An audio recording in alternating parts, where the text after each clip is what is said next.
Good evening and salutations, my B&B fans. You know, I'm the type of person that can generally look at a situation and at the very least try to see both sides of an issue, right? And there's people that is defending Hope Smith is saying that she's been real and honest with him from day one, that she's not ready to marry and she's not ready to commit. And then there's people that have been snipted saying that Hope has been selfish. She has been using him. She's been taking advantage of him. Hell, I even actually sat there and called her a succubus. And even though the term succubus and snip is saying as a joke, it's always give her compliments, give her this, give her that, give her the world. And what does he get in exchange? Is he getting what he wants? Or is this all about making Hope happy? And he just happens to get the benefits of just being around her. You know, when she said once again for the third time, I need more time. I need more time. Your time is up. Okay? Your time is up. This always goes back to what I say when I say that men do not have finite a finite amount of patience. Okay, we're not born with an infinite amount of patience. We're not. And for all her talks about how she loves him, she's not seeing what it's doing to him. When you love someone, you really love someone, you're willing to let them go when you see that they're in that much pain. The problem with Hope is that she's just seeing what she wants, what this is doing for us. And by us, I mean me. I'm not just saying that she's malicious and that she, is completely coming from the start just being self-centered. But although she's not intentionally doing it, she's still doing it. She is so upset that he's leaving LA and he doesn't want to work for her anymore. She's all angry and upset about it. I'm like, Hope in this situation, this isn't about you. From the time that y'all started getting back together, he made this about you. And now you're on this, what? This now is not about me? You're not going to work for me anymore? Well, maybe you could sit there and work remotely.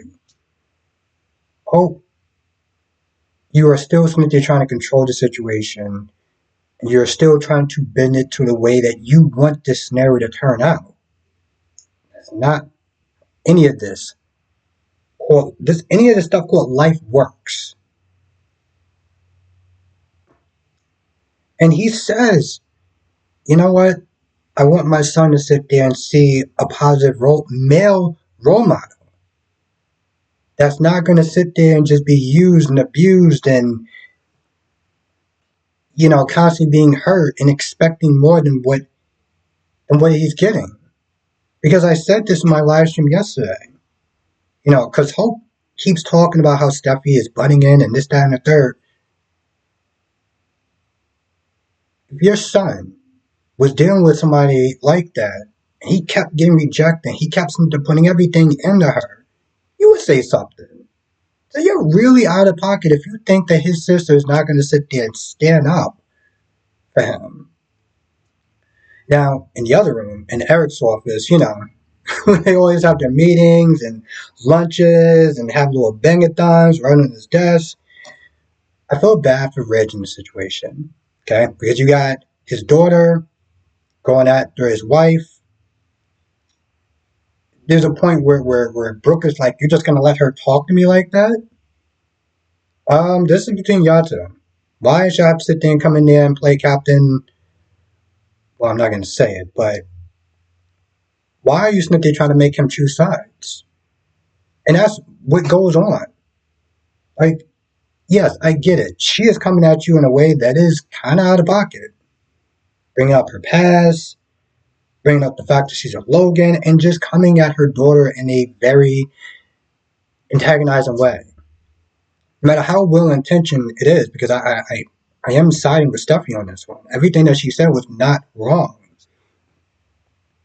And she's tired of Cynthia seeing her brother's heart get broken. Now, her throwing it in Brooke's face, talking about your daughter is going to be the one that's going to get her heart broken. Yeah, any parent is going to sit there and be like, "Are you serious?" And even when Ridge is like, listen, attacking Brooke is not going to help. We need to sit there and chill out. Stephanie's like, no, we're going to sit there and have this conversation right now. Basically, Cynthia saying, nope, I'm going to sit there and continue to step in your wife's face. So what does he do? Because he's looking at the scenario and he's like, both of them aren't wrong. You shouldn't be Cynthia coming at my wife like that. But, hey, listen, your daughter is out of pocket in my eyes, and I'm tired of seeing my boy get hurt. So he's stuck in the middle of this whole thing. I mean, this is what happens when you marry somebody and your kids don't like the person that you're married to. And you have these arguments, and all the time they're in the middle because of the decision that they made. So what do? Either decide to be single or be with somebody that their kids are going to accept. War is very complicated when you're Cynthia dating somebody that's not the person's mother, that's not their mother or their father.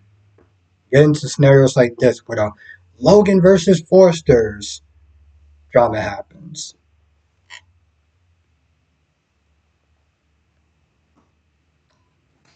And like I said, through it all, more stuff beside. You know?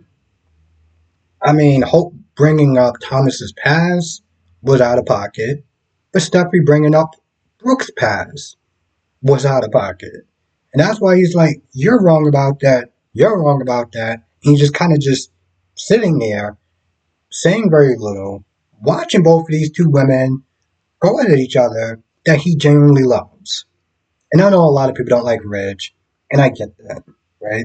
Because this is before I started watching the show. He has lists of things that he's done that's been out of pocket.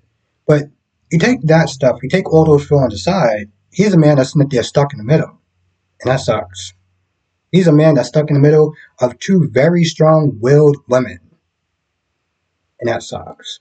There's no scenario where he defends one person and not be out of pocket towards the other. So what does he do? He stands there, he literally sat there and says nothing. Now, in all reality, because this is a soap opera, it has to play out this way. In all reality, what he should be doing is taking charge, being the man of the family, being the patriarch of the family. I love when people sit there and say, done with the patriarchy. Yeah, okay, whatever. And be like, you know what, listen, you need to stop, y'all need to sit there and go to your separate corners and be the man in the situation and take charge. Instead of sitting there letting these two who you love just go, because what is that doing? Nothing. It's just not doing anything. And, granted, he says something, he's out of pocket. He says nothing, he's out of pocket. Best thing he needs to sit there and do is shut this whole ish down. Just saying. Now, I feel like that is the general consensus of what I gotta sit there and say for this video, but that does not mean that I don't have anything more to sit there and say. So come to the live stream tonight, 8 p.m. Eastern, 5 p.m. Pacific. We'll sit there and talk about all the other stuff that I did not get to because I got much, much more. But I'm not going to sit there and let this video go longer than I feel like it needs to go for a review. So 8 p.m. Eastern, 5 p.m. Pacific. We'll sit there and talk about all the shows, Bold and Beautiful, Young and the Restless. I got more stuff to say about that. Days of Our Lives, if it's actually somewhat decent. I still probably got stuff I can sit there and say. And of course, General Hospital. With that being said, I'm going to go. I'll see you in the next video.